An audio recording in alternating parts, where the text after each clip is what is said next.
after the adjournamento, the priests were kind of left on their own to find ways to implement it. Not all the priests from the Archdiocese of Kuala Lumpur attended the MBW kind of workshop or workshop seminar.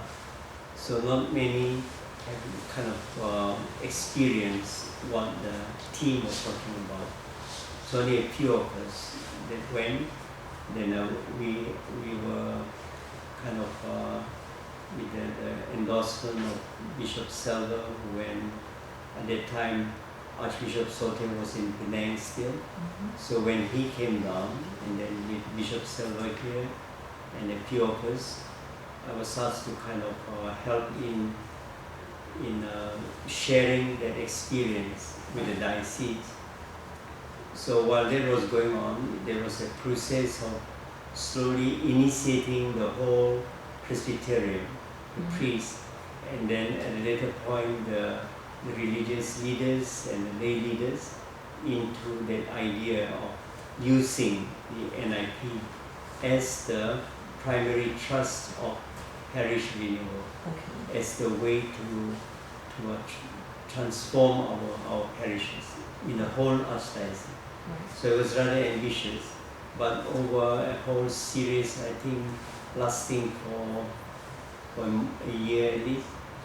The climax of that was in Cameron Highlands, when during the priest retreat, the priests in the archdiocese were asked to kind of to indicate their commitment to this. If they have no objection, then they were to show that commitment, and this was done in the context of a Eucharist. So that's how, if you like, NIP was adopted officially, not just to be tried out by parishes that want to do it, but by the whole archdiocese. So there was a very important turning point. So this would have been by 1984 or so, when they came to that point. But before that, so as I mentioned, after adjournamento, priests were free to try out different things. After the MBW workshop, as the new parish pastor here, then I started to implement it already, So formally. So in many ways you were experimenting, one of the first few to experiment to see how adopt it. To adopt it, yes. Before it became official. Right. Okay. Well, I will not say experiment because a lot of experimentation was being done. But this was found to be a very comprehensive, very well integrated, very well thought through approach. And earlier I did not mention another name, Father John Baptist Capillaro.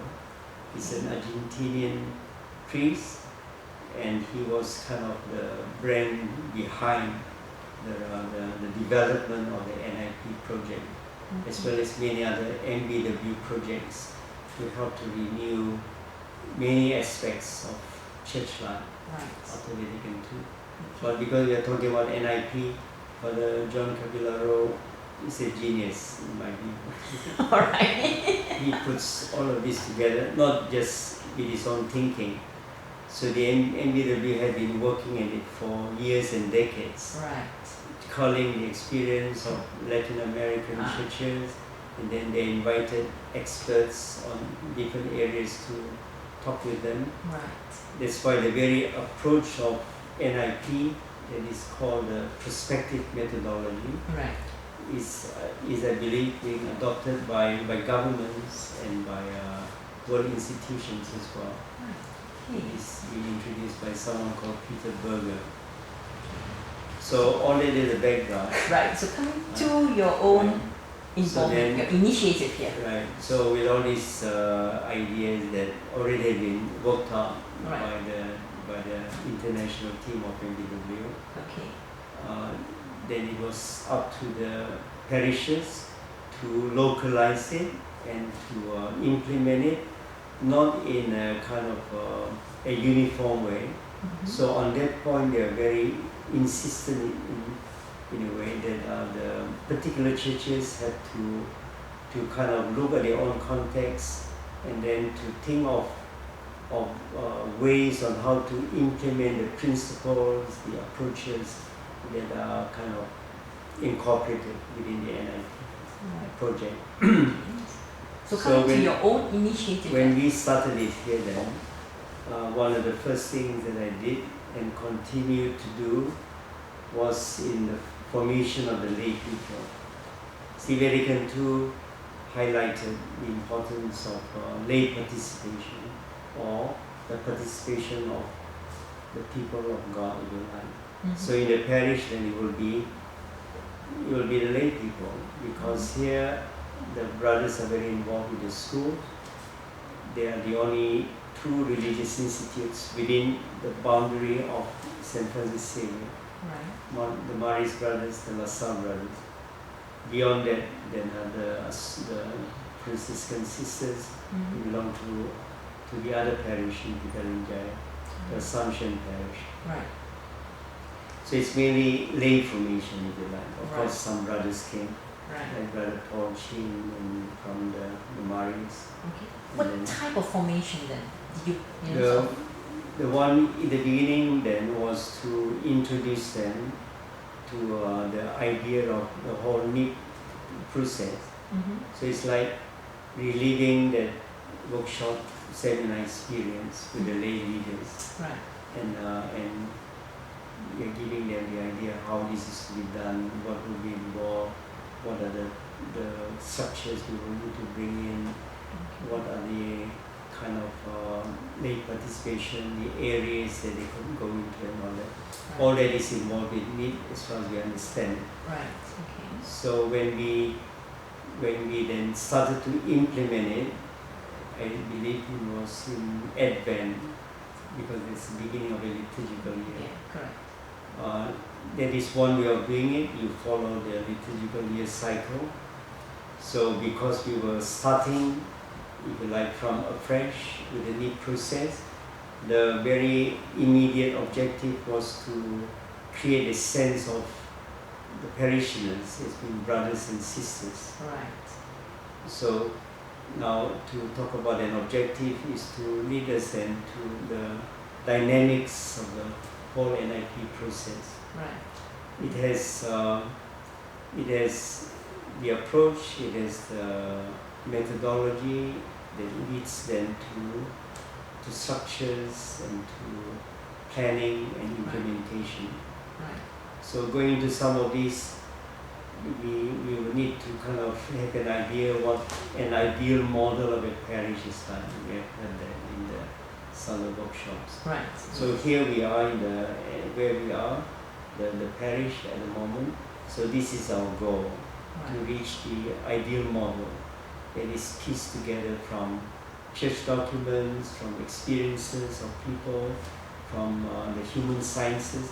So anything helpful at all could be used to help to piece together what is the model, what is the final goal of the renewed parish that we want. And then period by period, as it were, we move towards the arrival of this model. So it will take a long time. It demands a kind of a lot of commitment. They will last a long period of time. The period envisaged was something like 10 to 15 years. Yes, I do remember that projection. Yeah. I remember that. So to want to implement the NIP process, then we have to be prepared to be ready to, that this is a long haul thing. It's not just instant. Instant renewal. And I believe that is one of the stronghold of the whole approach. So concretely, what do we do? So now if the first period, if you like, of the process is to kind of create a sense of communion, sense that we are brothers and sisters, that we are being, our vocation is to bring about this mystery of communion, and then we are to then grow together through what they call kind of a redeeming event. Right. This is the culmination of the first phase. First period in Yes. your life. I remember the redeeming event Yeah. as a culmination. Yes. Right. That was another highlight here. I think that was held during the 25th anniversary and after that. Yes. After my time already. Yeah. Right. So you but were. while I'm mentioning this thing about the period and the stages, it's good to recall that one of the high points of this whole approach is that they incorporated the catechumenal journey. So we are all familiar now with the catechumenal journey. We have been initiating adult Christians to become Catholics. NIP follows that. Right. So it didn't exist. The whole approach. It didn't exist before, in that sense, in a very clear, structured way. The catechumenical, journey. Now the catechumenal journey had been existing since the 2nd century. Yeah, I mean in terms of a very much looser structure, as in a clear structure which is adopted by the church itself right now for the new, for the newly baptized, for example. Have we restructured it? Because there was been a restructuring for that. We have restored it. Oh, again. All right, we restored it. Yeah. Again, it was kind of picked up during Vatican II. Right. Okay. But already initiatives were done in Africa to implement or to restore the ancient catechumenate in Africa before Vatican II. Right. Okay. So they kind of spearheaded this during Vatican II, influenced the world bishops, and then a commission was assigned to work at it, to come up with the book, if you like, to guide the universal church. Right. So that's this also was adopted. in the early 70s. Right. The initiation of adults, and then they adopted that for children too. Right. Okay. So now NBW, wisely I think, they use to anything, as I mentioned, that would be helpful. Right. This was one thing that they adopted. Right. The catechumenal journey. So that begins with a period of come and see. I always remember that as a catchphrase, come and see, and everybody gets caught. After that they say, So come and see and you get caught. Like in the pre-catechumen, the non-Christian would come and see. You come, you somehow, you have a good Catholic friend or what, you're interested to know more about the Pope or about why we use this, holy water, why do we do this during Christmas and so on. Right. So you come and you come with your questions, you come with your experiences and so on. Right. See, that was the idea of what is called the pre-catechumen. Right. Okay. So that was all part of many of the sort of initial preparation that you put into place here itself during that period when you were your parish priest. In implementing the NIP process, that is the spirit behind the first few years before the redeeming event. Right. So translated into the shaping of a new parish, but with that in mind, with that approach in mind. So people were invited then to come and see in the neighborhood homes. But then how do you bring the neighbors together in the first place? They don't even know one another. Right. You see? So this is why then in the earlier years, the more committed people who wants to start this after the initial formation, literally have to walk the neighborhood roads. Yes. So in some areas they go around road by road. Knocking on doors, literally. Well, they knock at the door, but usually they are alerted by a Sacred Heart picture of the Sacred Heart, picture of Saint Michael the Archangel, or they see a crucifix at the door. So they would then talk to the owners, and then they piece things together.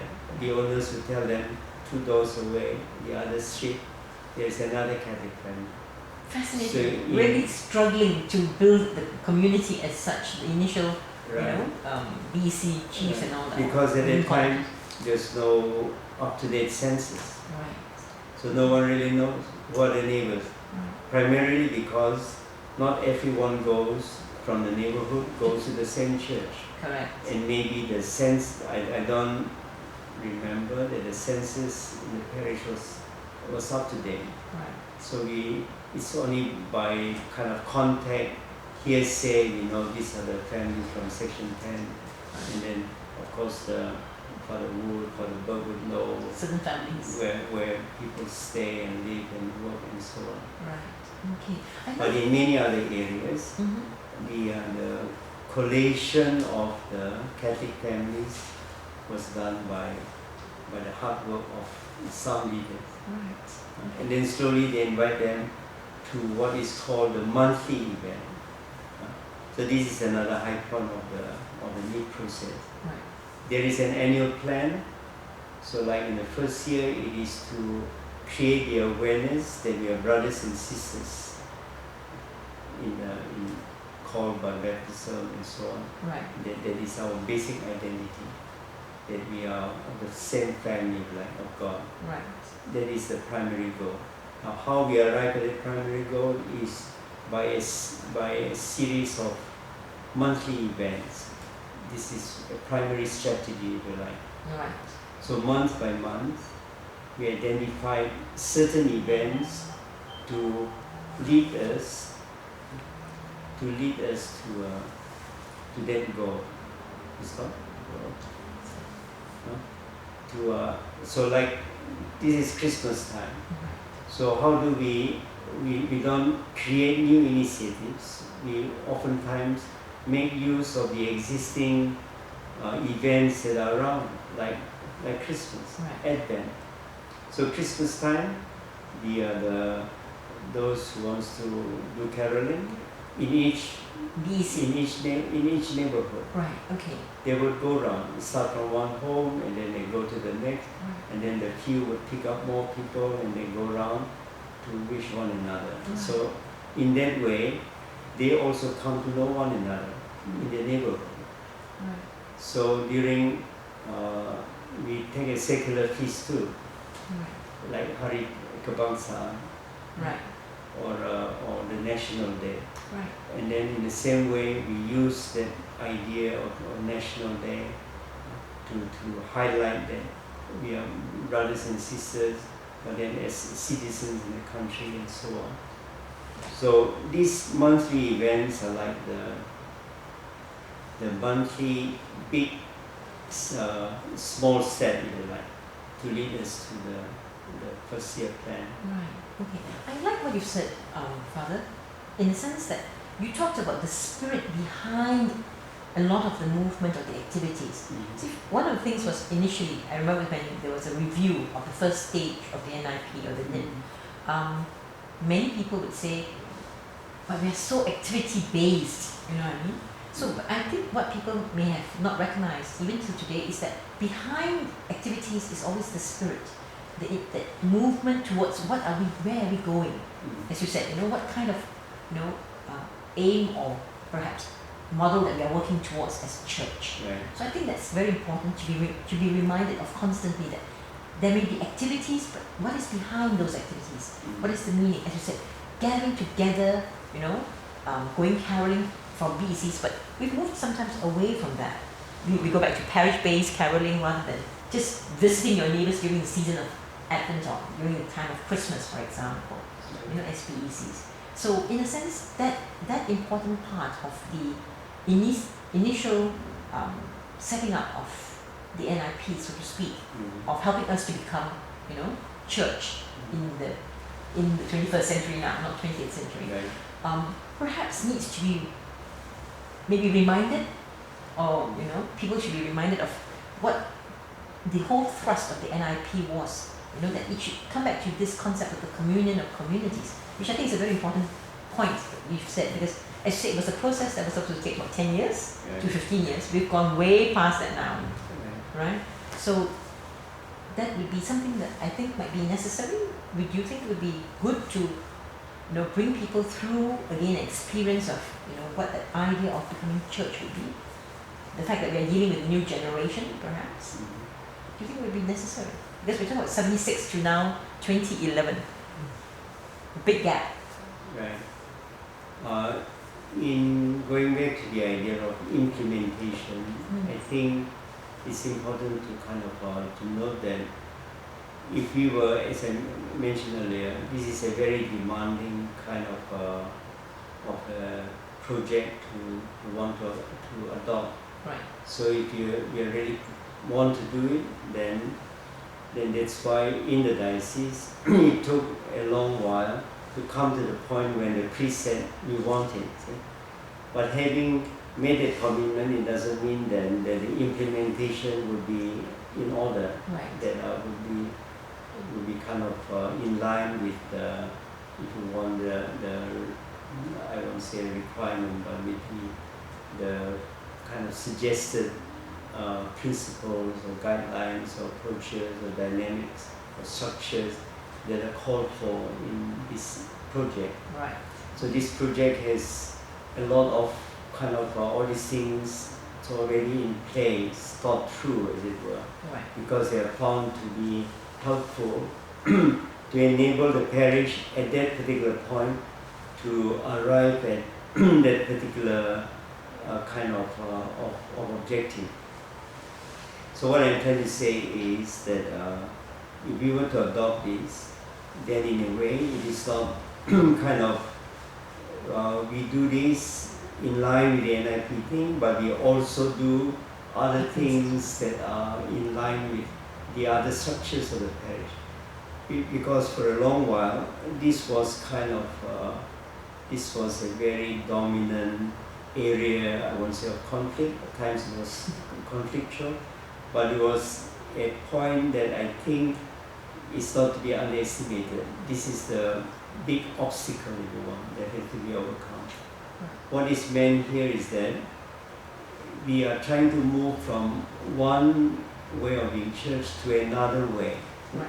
But because we are not in the new way of being church yet, and oftentimes we use the words like our BC, but we are not BC yet. See, we are BC only when we are not a Catholic yet, until we have come to the whole catechumenical journey. Right. So when you start the catechumenical journey as a inquirer, yes. it will be a year or more before you become a Catholic.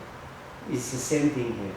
But I think in using the word right at the very beginning, and not from my point of view, it's not been very helpful. Right. Because then we think we're already there. Because our BC is doing this. Our BC is organizing this, or our BC is involved in this. So you prefer the term neighborhood community? So in the NIP process, they have a differentiation of this term. So the first period would lead us to become a communion of what they call a communion of human communities, if you like, or of neighborhood groups. Right. Even at the point of the redeeming event, it was like now after 3 years, 4 years, 5 years in this parish, it took us more than 5 years. More than 5 years. To come to the point where we say, now I think we have reached the point where we can say, we can then announce to one another that we have, in a real sense, experienced some sense of Christ's saving love among us. Right. That means something. We have appropriated that. It is not just something we hold in our belief. It's a doctrine that right. Christ has come to save us. Okay. After all these years of really trying to be a neighbor, trying to be a brother to the other members in the neighborhood, right. Or trying to deepen that sense of being close to them. Right. That there is a real sense of communion now, not because we like one another or our children interact well, or we find that it is good to socialize with the neighbors anyway, right. but that there is a deeper meaning of coming together. Right. See? After all this, then we can more or less then celebrate the redeeming event, right. And say that now we can have it announced that we have reached the point when in our life, not only in our belief, we have reached the point that we acknowledge Christ as our Redeemer. Okay. that this is a new point, a new starting point. Right. So that moves us to the period of the catechumenate, if you Right. like. Okay. So now the catechumenate, the catechumens who have been received formally now as catechumens, from inquirer they become catechumens, Right. who are already believers, Mm-hmm. believers in the person of Jesus Christ. The parish as a whole, after the redeeming event, can then now say we have acknowledged Christ as our Redeemer. Now we can go into a deeper understanding of the world. So it's the period of the catechumenate where the focus then is on the Bible. Yes, I remember that as well. Yeah. So of course, so there are many people who say, what is the big deal? We have been using the Bible in the charismatic meeting for a long time already. See? Now you're saying, now we have reached the point when the family is to own a Bible, we celebrate the use of the Bible and so on. This is where the adaptation, integration in the dynamics have to take place. Right. See, rather than seeing it as an introduction of a new set of approaches, dynamics, structures, and so on, Okay. we can integrate. We need to integrate. Right. So we don't keep on multiplying new activities. But whatever is already there, has been tried out to be helpful, we can use that as part of the journey. Right. Okay.